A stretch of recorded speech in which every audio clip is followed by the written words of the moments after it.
네, 안녕하세요. 이번 시간에는 이제 우리가 흔히 헬스장 이런 데 가면 트레이너들이 이런 말 많이 하죠. 음식을 덜 먹고 운동은 더 해라. 그러니까 좀 더 적게 먹고 더 많이 운동해라 이런 말을 하죠. 이런 이야기에 대해서 이제 문제점이 있는데 그 문제점들에 대해서 좀 말해 볼게요. 첫 번째로 신진대사가 줄 수가 있어요. 더 적게 먹으면 어떻게 돼요? 에너지가 모자라게 되고 배가 고파지고 그 다음에 식욕이 증가하게 되죠. 그 다음에 더 많이 운동하게 되면 에너지가 쓰이게 되고 배가 고파지고 식욕이 증가하게 되죠. 이 상태가 지속이 된다면은 그냥 단지 여기서 끝나는 게 아니죠. 신진대사가 줄어들게 되는 거예요.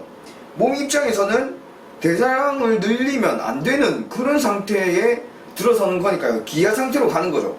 칼로리는 봐보세요. 음식을 적게 먹으면은 칼로리는 이렇게 적게 들어오니까 최대한 이 칼로리를 보존해야 되기 때문에 대사량을 줄이는 방향으로 이렇게 갈 것이고, 그 다음에 운동을 많이 하게 되어서 칼로리 소모가 또 심해지니까 또 최대한 칼로리를 보존하는 그런 방향으로 이렇게 가가지고 이제 대사량을 줄이게 그런 방향으로 가게 되는 것이죠.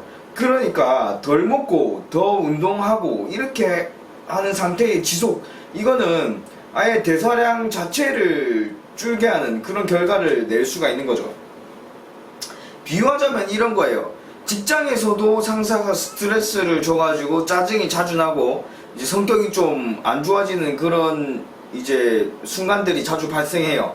또 집에 들어와서도 뭐 예를 들어서 동생이라든가 형이라든가 뭐 이런 분들이 계속 스트레스를 줘서 짜증이 나요. 성격이 좀 안 좋은 면이 자꾸 이렇게 나와요.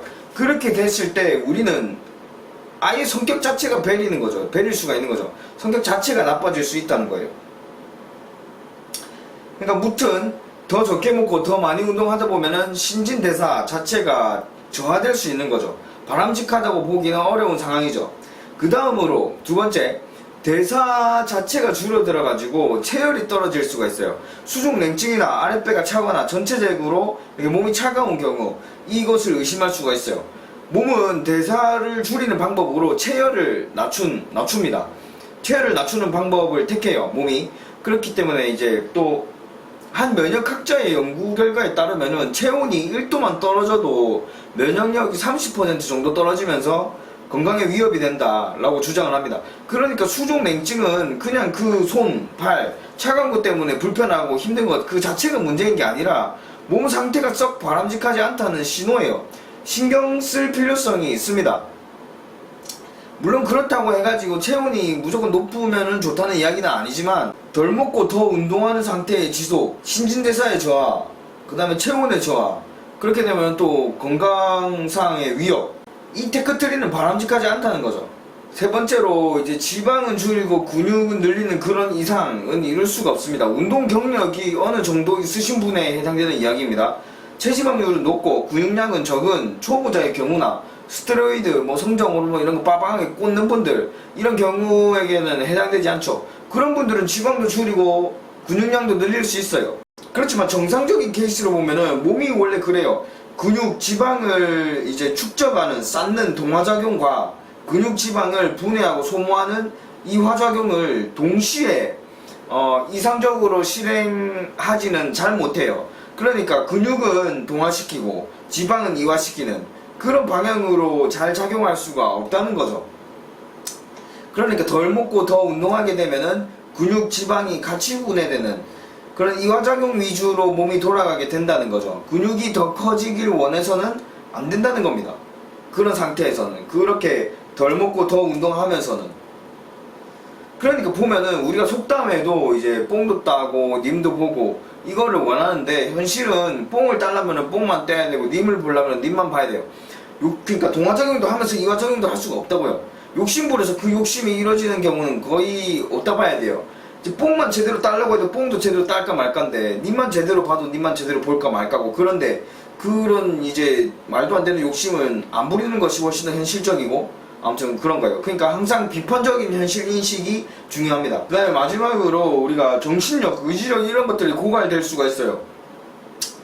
우리가 생각해 봅시다. 굉장히 병이 들어있는 상태, 굉장히 굶주린 상태, 잠이 엄청나게 쏟아지는 그런 상태에서는 정신적인 힘, 의지력이 굉장히 떨어집니다. 우리가 정신력이라는 단어를 떠올릴 때 외부의 어떤 상황과는 상관없이 굳건한 어떤 변하지 않는 그런 능력 같은 이런 느낌을 떠올리기가 쉬운데 사실은 그렇지 않아요. 몸 컨디션에 따라서 정신력이 좌우되는 부분이 굉장히 큽니다. 즉 덜 먹고 더 운동하는 상태의 지속, 이거는 결국 몸 컨디션을 떨어뜨릴 수밖에 없어요.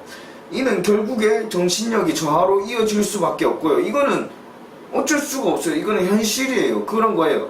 스트레스를 계속 받고 몸은 너무 배고프고 굶주려 있고 하는 상태에서 패스트푸드, 고칼로리 음식의 유혹을 정신력, 의지력으로 굳건하게 이겨낼 수 있다 라고 확신할 수 있는 사람은 굉장히 드물다는 거죠.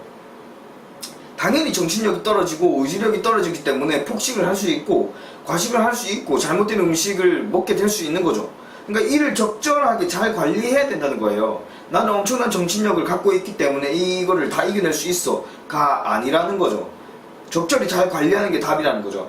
내 정신력만 있으면 어떤 상황도 타개할 수 있다. 마인드, 자세 이런 거는 굉장히 좋지만 현실성은 떨어진다는 겁니다.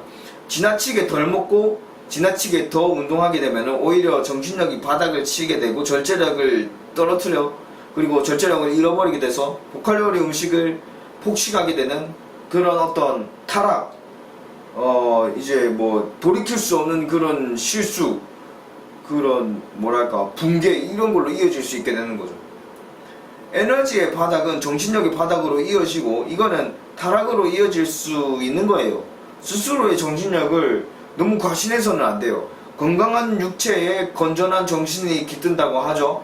이 명언이 맞는 말인 만큼 불건전한 정신은 건강하지 못한 육체에 깃들어 있어요.